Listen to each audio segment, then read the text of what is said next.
Yesterday, Donald Trump proposed that the United States take control of Gaza, envisioning a transformation where the U.S. would own the territory, clear it of explosives, level existing structures, and develop it into an economic hub akin to the Riviera of the Middle East. During a joint press conference with Israeli Prime Minister Benjamin Netanyahu, Trump also suggested the permanent resettlement of Palestinians to countries like Egypt and Jordan, a proposal these nations have consistently and flatly rejected. This marks a major departure from Trump's previous America First and non-interventionist campaign promises. His past commitments to end the endless wars does not really jive with a plan that could involve further deploying U.S. troops to the Middle East, a costly nation-building effort, and the security implications of a long-term territorial control plan. Supporters like House Speaker Mike Johnson have praised the proposal as a bold step towards peace, citing its economic potential and promise of stability. Secretary of State Marco Rubio has also expressed support, focusing on the peace aspect rather than costs in American blood and treasure for such a military occupation. However, critics, including Congressman Mike Quigley, have labeled the plan ethnic cleansing, while Senator Chris Murphy has warned of the dangers and impracticalities of such a plan. He questioned the wisdom of engaging in yet another Middle East conflict. Human rights organizations and international leaders have raised concerns over violations of international law, regional instability, and the moral implications of forced displacement.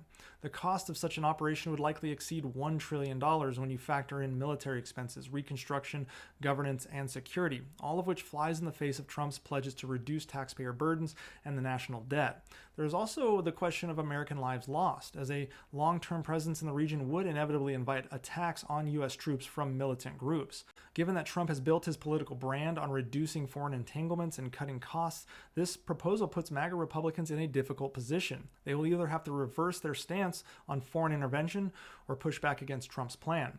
Now, the international fallout would be severe, leading to widespread condemnation, diplomatic crises, and potential military conflicts outside of Israel.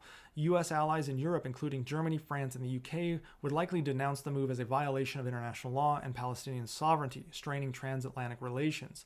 Arab nations such as Yemen, Egypt, Qatar, Jordan, Saudi Arabia, and the United Arab Emirates, as well as Kuwait and others, all would view this as an unacceptable act of aggression, potentially destabilizing the region and harming U.S. partnerships in the Middle East. Russia and China, who are already critical of U.S. influence all over the world, could use the situation to strengthen their global standing and challenge American actions on diplomatic fronts, while extremist groups would likely use the takeover as a recruitment tool, increasing the risk of terrorism against the U.S. and its interests, both at home and abroad. The move could also weaken U.S. credibility, making future diplomatic negotiations on Middle Eastern affairs nearly impossible and escalating global instability. Saudi Arabia was very close to normalizing relations with Israel, but something like this would absolutely blow that plan apart. If the U.S. attempted to occupy Gaza, it wouldn't just be a policy shift, it would redefine America's global role, likely with disastrous consequences.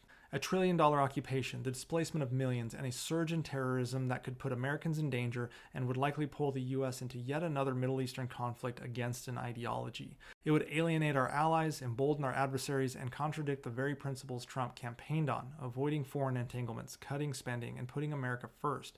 If Iraq and Afghanistan taught us anything, it's that military intervention in the Middle East isn't a solution, it's a quagmire. A U.S. invasion of Gaza would be an invitation for broader war in the Middle East and additional chaos, something that I had assumed the U.S. had learned its lesson to avoid over the last 25 years, but perhaps not.